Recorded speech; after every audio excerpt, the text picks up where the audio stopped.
नमस्कार साथियों, मैं हर्षेंद्र दीक्षित न्यूज दे दनादन में आपका हार्दिक स्वागत करता हूँ। साथियों, आज की चर्चा हमारी कुछ रहस्यमयी तथ्यों के बारे में है और यदि कहा जाए तो इसे अंधविश्वास भी माना जा सकता है। कुछ लोग इसे अंधविश्वास कहते हैं, कुछ लोग इसे अफवाहें कहते हैं, तो कुछ लोग इसे सत्य पर आधारित मानते हैं। साथियों, ये कहानी है उन 3 दोस्तों की जिन्हें लाइफ में कुछ एडवेंचर करना था, कुछ बड़ा करना था।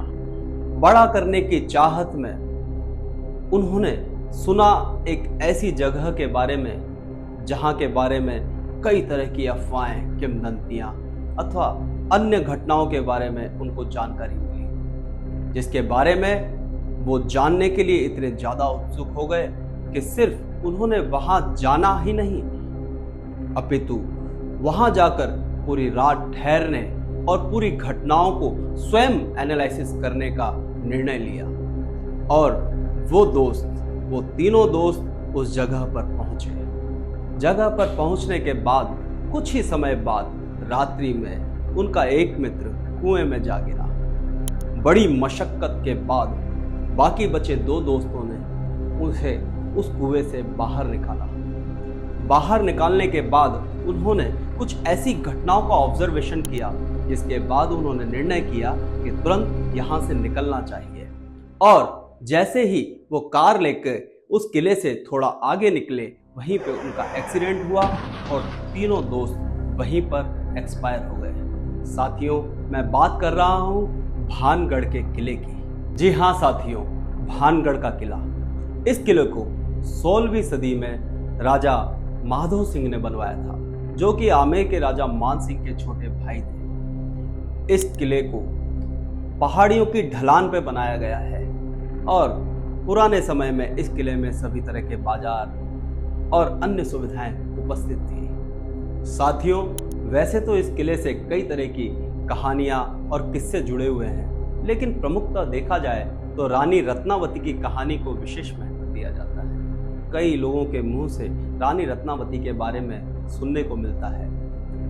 दोस्तों, हुआ यूं कि रानी रत्नावती बताया जाता है कि बहुत ही सुंदर, बहुत ही सुशील रानी थी और उनकी सुंदरता से सारे नगर के लोग मंत्रमुग्ध हो जाया करते थे। तभी एक तांत्रिक की नजर उन रानी पर पड़ी। रानी को देखकर वो मंत्रमुग्ध हो गया और मन ही मन उसने रानी को पाने की इच्छा रखी और अपने तंत्र शक्ति से उसने रानी को बांधने की कोशिश करी और उसने कई प्रकार की तंत्र क्रियाएं रानी के ऊपर करना प्रारंभ किया, लेकिन विधाता को जो मंजूर होता है वही होता है।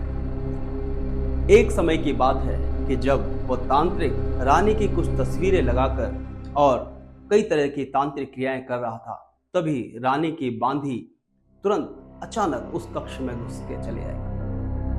और जैसे ही बांधी ने, दासी ने देखा कि तांत्रिक कुछ विशेष प्रकार की क्रियाएं रानी की तस्वीरों पे कर रहा है, तो उसने तुरंत जाकर यह सूचना रानी को दी। रानी को जब यह पता लगा तो रानी क्रोध से भर गई और रानी ने उस तांत्रिक की हत्या करवा दी। तभी मरते समय उस तांत्रिक ने श्राप दिया कि हमेशा तुम्हारी आत्मा इस किले के भीतर भटकेगी।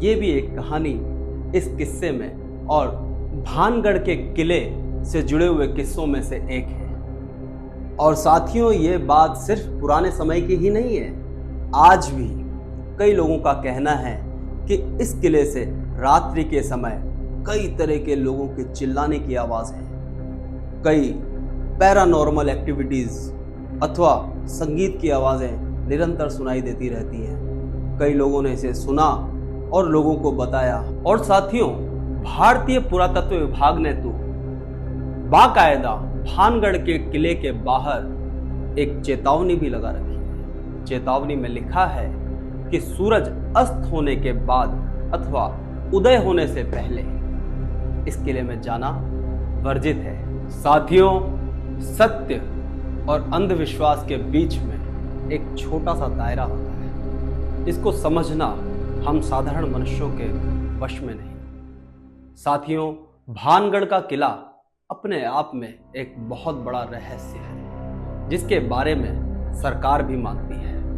कई लोगों ने इसके बारे में अपने एविडेंस भी दिए हैं। जिस तरह की आवाज़ें, जिस तरह का संगीत, जिस तरह की चीज़ें देखने को और सुनने को वहाँ पर मिलती हैं, ये वाकई बहुत आश्चर्यजनक है। साथियों, दे दनादन न्यूज़ का उद्देश्य आपको अंधविश्वास में डालना नहीं, अपितु तथ्यों से अवगत कराना है। और यदि आप चाहते हैं कि इसी तरह की और भी कहानियाँ और किस्से और कई तरह की पैरानॉर्मल एक्टिविटीज़ और ऐतिहासिक चर्चाओं के बारे में हम आपको निरंतर जानकारी देते रहें, तो हमारे न्यूज़ चैनल दे दनादन न्यूज़ को सब्सक्राइब करें, शेयर करें और हमारे परिवार का हिस्सा बने। इसी के साथ मैं आपसे आज्ञा लेता हूँ। धन्यवाद।